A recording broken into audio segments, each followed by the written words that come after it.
오늘 우리에게 주시는 하나님의 귀한 말씀은 시편 120편의 말씀입니다. 시편 120편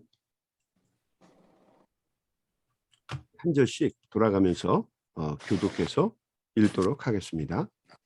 시편 120편은 성전에 올라가는 노래라고 하는 타이틀이 붙어 있습니다. 내가 환난 중에 여호와께 부르짖었더니 내게 응답하셨도다. 여호와여 거짓된 입술과 속이는 혀에서 내 생명을 건져주소서. 너 속이는 혀여, 무엇을 내게 주며 무엇을 내게 더할꼬. 장사의 날카로운 화살과 로뎀나무 숯불이로다. 메색에 머물며 계달의 장막 중에 머무는 것이 내게 화로다. 내가 화평을 미워하는 자들과 함께 오래 거주하였도다. 우리 다 같이 한 목소리로 있습니다. 나는 화평을 원할지라도 내가 말할 때에 그들은 싸우려 하는도다. 아멘. 시편 120편부터 134편까지는 모두 성전에 올라가는 노래라고 하는 표제어, 타이틀이 붙어 있습니다. 말 그대로 하나님을 예배하려고 성산에 올라가면서 하나님께 영광을 돌리기 위해서, 또 그리고 자기 자신을 되돌아보면서 예배자의 마음을 새롭게 하기 위해서 성전에 올라갈 때마다 불렀던 이 시편의 노래들을 이야기하는 거죠. 120편부터 134편까지 보면은 모두가 다 똑같이 성전에 올라가는 노래라고 하는 표제어가 붙어 있는 것을 보게 됩니다.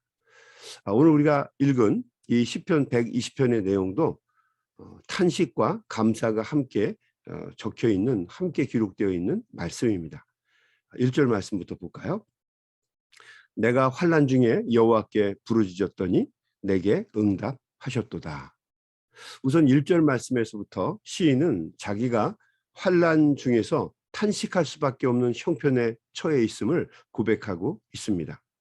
특히 여기서 환난은 이 원문을 보게 되면 원수들, 그러니까 자신의 대적들이죠. 원수들로 인해서 겪게 되는 고통을 의미하는 단어입니다. 여기서 말하는 환난은 원수 때문에 겪게 되는 환난이에요. 2절 말씀에 보면 이렇게 기록되어 있습니다. 여호와여 거짓된 입술과 속이는 혀에서 내 생명을 건져 주소서. 2절 말씀을 보게 되면 시인은 자신이 겪고 있는 환난의 원인을 거짓된 입술과 괴사한 혀라고 기록하고 있습니다. 이 거짓된 입술과 괴사한 혀에서부터 자신이 겪고 있는 환난이 비롯되었다고 하는 것을 우리에게 알려주고 있습니다. 모함과 술수 때문에 이루 감당할 수 없는 고통을 받고 있다라고 하는 것을 우리가 짐작할 수가 있습니다. 인류의 역사를 보게 되면 칼에 찔려 죽고 총에 맞아 죽은 사람들보다 사람의 혀에 베어 죽고 찔려 죽은 사람이 훨씬 더 많습니다. 거짓된 말을 하는 혀, 위협하고 공격하는 모욕적인 말들, 그리고 아부하고 아첨해서 진실을 매도하는 혀들, 그리고 안갚음을 위해서 꾸며낸 거짓말들, 다른 사람보다도 누구보다도 자기 자신이 더 잘 알겠죠. 그죠?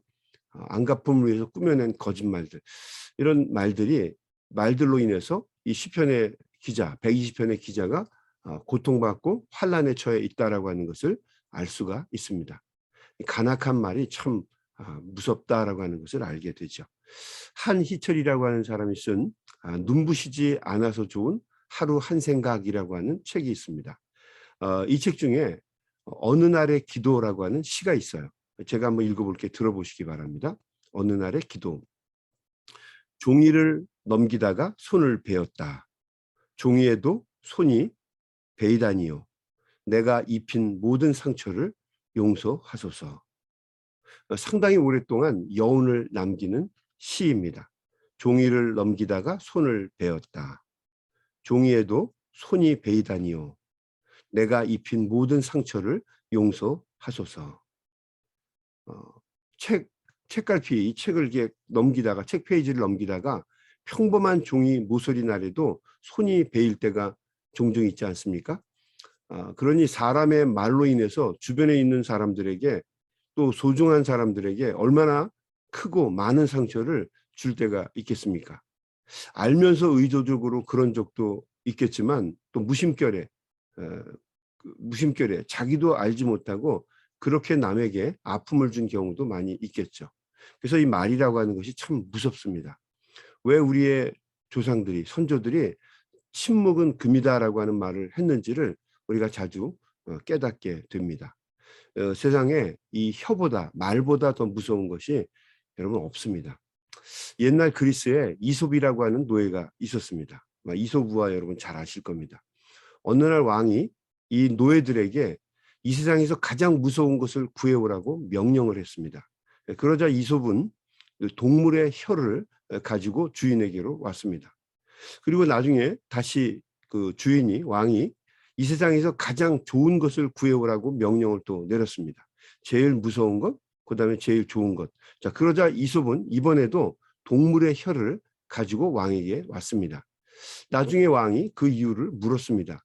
왜 너는 이 세상에서 가장 무서운 걸 가져오라고 했을 때 혀를 가지고 오고 또 가장 좋은 것을 가지고 오라고 할 때도 왜 혀를 가지고 왔느냐라고 이야기를 했습니다. 자, 그러자 이 이솝은 왕에게 이 세상에서 가장 좋은 것은 사람의 혀이고 또 반대로 이 세상에서 가장 무서운 것도 사람의 혀라고 이야기를 했습니다. 그러니까 한마디로 사람을 쉽게 죽일 수도 있고 또 반대로 한마디로 사람을 행복하게 만들 수 있는 것이 혀라고 하는 이야기입니다. 혀 한마디 때문에 사람을 죽이기도 하고 또 혀 한마디 때문에 죽을 만큼 힘든 사람을 다시 살리기도 한다는 이야기죠. 오늘 이 본문의 말씀에도 보면 이 120편의 시인은 자기가 말 때문에 고통을 받고 있는 것을 고백하고 있는 것을 보게 되죠. 특히 아무런 이유도 없이 억울하게 중상과 모략과 거짓 때문에 환난을 겪고 있는 자신에 대해서 이야기를 합니다. 그래서 시인은 하나님께 2절 말씀에서 자신의 생명을 건져달라고 간구한 것이죠. 자기가 당하는 환난이 그만큼 위협적이다라고 하는 것을 이야기한 것입니다. 여러분도 한번 잘 생각해 보시면 무슨 이 환난이라고 하는 건 다 어렵죠. 그런데 어떤 질병이나 어떤 그런 재난으로 인해서 당한 환난보다도 말 한마디 때문에 받은 환난이 참 힘들 거예요. 어떤 경우 그게 치명적이게 되면은 잠을 잘 때도 여러분 자꾸 생각이 날 거고 어떤 일을 하면서도 문득문득 머릿속에 그 말들이 떠오를 것입니다. 아마 누구나 다 이런 경험이 있을 거야. 그러니까 이 고난에서 이 답답함에서 나를 좀 건져달라고 하나님께 간구한 겁니다. 5절 말씀을 또 보게 되면 이 시인은 자기가 지금 환난을 겪고 있는 장소에 대해서 이야기를 하고 있는데 그 장소가 어디입니까? 메섹과 게달이라고 이야기하고 있습니다. 이 메섹은 어디이고 또 게달은 어디인가? 또 시인은 도대체 왜 여기에 와서 이 고난을 받고 있는 것일까 생각을 하게 되죠. 이 메섹이라고 하는 말은 역대상 1장 5절에 보게 되면 역대상 1장 5절에 보게 되면 야벳의 아들이라고 기록이 되어 있습니다. 야벳의 아들이고 이 메섹은 이들의 후손이 야만족들이 사는 곳에서 함께 살았죠. 또 게달이라고 하는 이 말은 창세기 25장 13절에 보게 되면 이스마엘의 둘째 아들이었죠. 이 게달은 이스마엘의 둘째 아들인데 아랍 족속의 선조가 된 사람 가운데 한 사람입니다. 그래서 시인이 자기가 지금 메섹과 게달에 있다라고 하는 이 표현을 쓴 것은 자기가 지금 하나님을 알지 못하는 사람들에게 둘러싸여서 괴로움을 당하고 있다라고 하는 것을 우회적으로 표현한 말입니다. 그 장소에 있는 것이 아니라 내가 이 메섹과 게달 하나님을 알지 못하고 자기가 하는 것이 죄인지도 모르고 악한 마음에 휩쓸려 살고 있는 이 사람들에게 둘러싸여 있다라고 설명을 한 이야기입니다. 7절 말씀에서 또 이렇게 이야기를 합니다. 나는 화평을 원할지라도 내가 말할 때에 저희는 싸우려 하는도다. 물론 이 말씀의 참뜻은 이 시인을 비롯해서 우리 모든 인간이 아무리 평화를 이루려고 노력을 해도 정성을 기울여도 원수들이 자기의 뜻과 생각을 이해해 주지 않고 있다라고 하는 것을 이야기해 준 얘기입니다.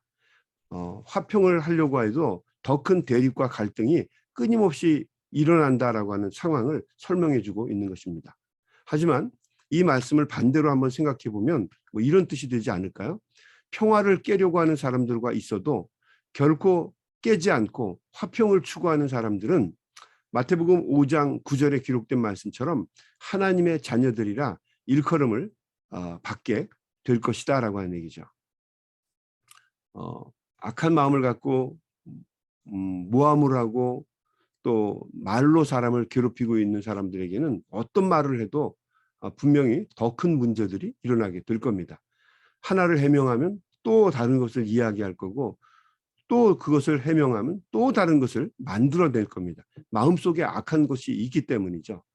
그런 경우에 설사 그렇다 할지라도 그 어려운 상황 속에서 화평을 추구하게 되면 하나님의 아들이라 나중에 일컬음을 받게 될 것이라는 말이죠. 여러분, 우리 말에 안가품이라고 하는 말이 있습니다. 또 비슷한 의미인데 안가품이라고 하는 말도 있습니다. 안가품은 그 받침이 이응이에요. 안가품. 또 반면에 안가품, 받침이 니은입니다. 이 사전을 찾아보게 되면 안가품은 복수라고 이해하시면 틀림없습니다. 안가품, 자기가 당한 억울하고 분한 감정을 마음에 담아두었다가 받을 만큼, 자기가 받은 만큼 아니면 또 그 이상으로 되갚아 주는 것을 안가품이라고 합니다. 여러분, 안가품 해보신 적이 있으신가요? 남에게 그대로 되갚는 것, 복수하는 것을 안가품이라고 하죠. 반면에 안가품이라고 하는 단어가 있습니다. 안가품, 니은이에요. 안가품. 사전을 보게 되면 이렇게 기록이 되어 있습니다. 마음을 다해 키워주신 부모님의 은혜에 보답하는 것, 이렇게 되어 있습니다. 마음을 다해서 키워주신 부모님에게 보답하는 것을 안가품이라고 합니다.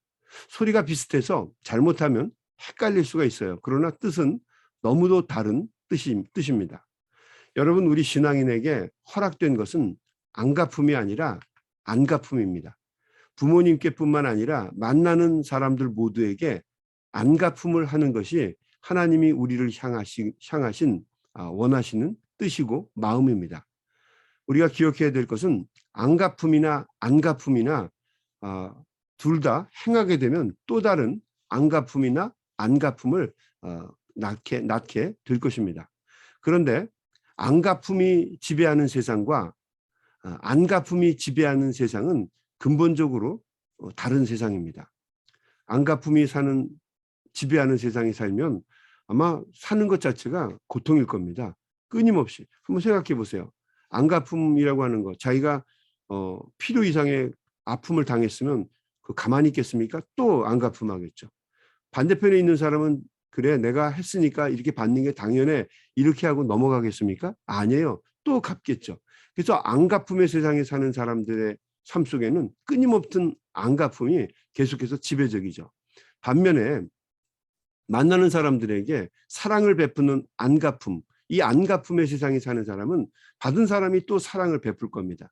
그래서 이 안가품이나 안가품이나 근본적으로 다른 인생을 살게 만들 것입니다. 우리가 해야 할 것은 안가품이고 안가품은 하나님이 하실 몫입니다. 그래서 우리는 넓은 마음으로 우리가 무엇을 해야 될 것인가. 오늘 아침에 우리 기도해 주신 우리 집사님 말씀처럼 기도처럼 우리가 해야 될 것은 사람들, 또 우리가 알지 못하는 사람들에게도 끊임없이 사랑으로 보답하고 사랑으로 그들을 지켜주는 것이 하나님이 원하시는 하나님의 자녀가 해야 될 몫입니다. 또 이렇게 사는 사람들에게 하나님의 자녀라고 하는 이름이 붙여지게 될 것입니다. 이 시편 120편의 기자의 최고 강점은 자신의 답답한 처지를 하나님께 내어 맡기고 자신은 화평을 추구하는 삶을 사는 것입니다. 하나님이 건져주시고 또 인도해 주시고 갚아주실 것이다라고 하는 굳건한 믿음을 그는 가지고 있습니다. 그래서 자신이 추구할 화평에 최선을 다하고 있는 것을 보게 됩니다. 오늘도 하루를 지내실 때에 만나는 모든 사람들에게 안가품 하시는 하루가 되기를 바랍니다. 안가품하면 안 돼요. 안가품하는 하루가 되기를 바랍니다. 그럴 수 있는 넓은 마음과 믿음을 달라고 오늘도 이 아침에 우리가 함께 하나님 앞에 기도해야 될 줄로 믿습니다. 우리 주변에 우리의 기도를 필요로 하는 분들이 많이 있고 또 우리의 따뜻한 손길을 통해서 하나님의 은혜를 갈구하는 사람들이 많이 있습니다. 우리 소명은 그것을 감당하기 위해서 부르심을 받은 사람들입니다. 악한 마음, 힘든 마음, 어려운 마음은 다 내어 던지고 그리고 어떻게 하면 우리가 부름받은 대로 사람들에게 사랑과 은혜를 전하면서 하나님의 자녀로서 살아갈 수 있을까? 우리 깊이 묵상하면서 하나님 나에게 그런 힘과 능력을 주시옵소서 고백하면서 세상으로 나아갈 수 있는 우리 모두가 되기를 주님의 이름으로 간절히 축원합니다. 우리 한번 같이 기도하겠습니다. 하나님 아버지, 시편 120편의 말씀을 통해서 고난과 역경 속에 살아가면서도 하나님이 원하시는 삶을 어떻게 살아가야 될 것인지 묵상하게 해주신 것 감사를 드립니다. 우리가 감당해야 될 세상은 안갚음의 세상이 아니라 안갚음의 세상인 것을 저희들이 다시 한번 깨닫습니다. 우리를 낳아주시고 길러주신 부모님을 사랑하고 또 하나님께서 우리에게 주신 귀한 자녀들을 사랑하고 또 하나님께서 더불어 살게 하신 우리 이웃들을 소중히 여기고 또 멀리 힘들고 어려운 처지에 있는 우크라이나 사람들 또 우리가 두고 온 조국과 또 함께 분단의 아픔을 경험하고 있는 북한의 형제들이나 또 주변에서 어려움 당하고 있는 많은 사람들에게 주님의 사랑과 은혜를 전할 수 있는 우리가 될 수 있도록 도와주옵소서. 하나님께서 그 사명을 위해서 우리를 불러주시고 우리에게 소명을 주신 줄로 믿습니다. 항상 하나님의 귀한 뜻을 생각하며 하나님만 바라보며 살아갈 수 있는 저희들이 되도록 인도하여 주시옵소서. 예수님의 이름으로 간절히 기도드리옵나이다. 아멘. 여러분 우리 다 같이 간절한 마음으로 특별히 저희가 사순절의 시간을 보내고 있는데 하나님 우리에게 믿음을 더하여 주옵소서. 또 우크라이나의 고통받고 어려움 당하는 형제들 빨리 전쟁이 종식되어서 평화가 이 땅에 올 수 있도록 하나님 도와달라고 또 코로나 바이러스 때문에 또 어려움 당하고 있는 사람들도 많이 있는데 이 어려운 시기 잘 끝날 수 있도록 하나님 우리를 도와달라고 우리 간절한 마음으로 기도하면서 세상에 나아가겠습니다. 우리 소리내서 기도합니다.